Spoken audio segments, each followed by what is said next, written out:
guys! Welcome to my channel, and today, 2 weeks na yung channel ko, and in 2 weeks, meron na akong 35 subscribers, tapos 447 watch hour, and 305 views. So, yun pa lang nakuha ko within 2 weeks. Lahat ng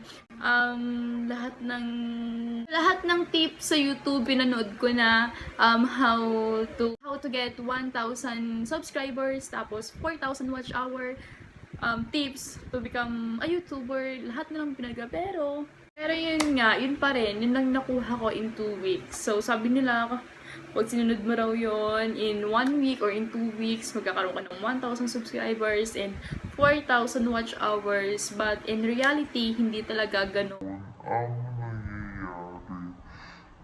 So, ngayon, ang gagawin ko is, try kong i-research yung ginawa ko sa YouTube gamit ang ibang account. So, yan yung ginawa ko. So, how to get 4,000 hours of views to be monetized for beginners Tagalog. That is the exact title na ginawa ko. Pero kung yung research ko siya, tingnan nyo. Yung ginawa kong video is nasa... Where are you? Nasaan ka? Yung ginawa kong video is... Ayan guys!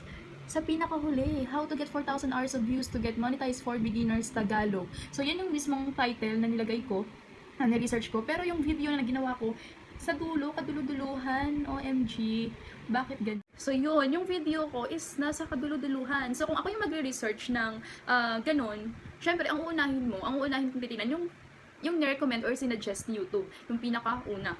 So, paano pa mag-view or mapapanood nung nagre-research yung video natin kung nasa hulihan siya? Question is, exact title yung nilagay ko, pero yung video ko sa dulo mo siya makikita. Dapat, which is, yun yung unang makikita kasi nga, yun yung exact title yun yung hinahanap ko talaga, di ba? So, tanong natin, so the question is, bakit hindi sinuggest ni YouTube yung video ko, which is, yun naman yun talaga yung exact title, yun naman talaga yung hinahanap ko. So, bakit kaya hindi niya sinuggest? Tanong natin kay Google. So, ito yung na-research ko, ways to appear in YouTube suggested videos. So, nakalagay dito, to determine which video the algorithm will place, YouTube use metrics such as watch time.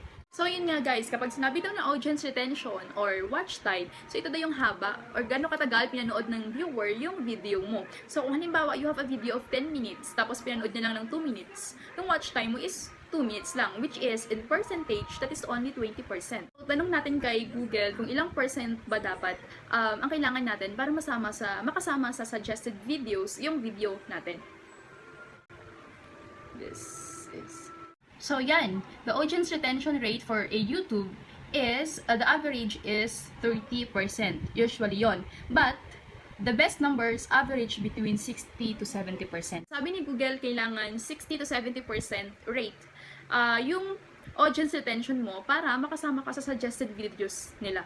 So ngayon, tingnan natin yung audience retention rate ng videos ko. So yan, ito yung video na hinahanap ko. At yung audience retention niya or yung average audience retention niya is 22% lang. So ibig sabihin talaga, hindi siya i-recommend ni YouTube kasi nga 22% lang and that is 2 minutes. So ibig sabihin ang video na yan that is 9 minutes long. So pinanood siya hanggang 2 minutes lang, after 2 minutes kinlose na ng viewer. Kaya yon, so 22% lang siya. Kaya yung research ko siya kanina, hindi ko talaga siya mahanap kasi nga 22% lang, hindi siya kasama sa ranking, kumbaga hindi nga siya kasama sa rank 10 kung... So ngayon, alam ko na kung bakit kapag nire-research ko yung video ko gamit yung exact title na ginamit ko, hindi siya lumalabas agad o hindi siya yung nasa rank 1, yung first na lalabas sa search, or hindi talaga siya sinasuggest ni YouTube kasi nga mababa yung audience retention. So from 9 minutes video hanggang 2 minutes lang yung pinanood ng viewer. Alam mo yung feeling na nag-google ka ng panahon at ilang oras yung na gamit mo sa pag-i-edit ng video, tapos hanggang 2 minutes lang yung panonoorin nila, 'di ba? So ganun talaga. So yung mga ganitong bagay yung maganda na nalalaman agad natin siya as early as possible para maging aware din tayo. So ngayon, dahil alam na natin kung bakit mababa yung audience retention natin, syempre ano bang dapat natin gawin? Maghanap tayo ng way or gumawa tayo ng paraan. Naman tayo papayag na wala tayong gagawin, di ba? Nahahayaan na lang natin na gano'n na lang, na maghihintay na lang tayo ng viewers, kung kailan dadami or ano. So, kailangan pa rin natin kumilos. So, ang ginawa ko is nag-search ako ng tips para madagdagan yung audience retention ng viewer natin. At sana makakatulong to sa inyo at yun din, gagawin ko rin siya at sana mag-work sa atin lahat. So, number 1 is mag-upload ng quality content na video. So, alam niyo na yon, yung mga tips on ganito ganyan, how to ganito ganyan. So, yun kasi yung mga searchable videos talaga or yung mga tutorial videos. So, number 2 is maglagay ng hook.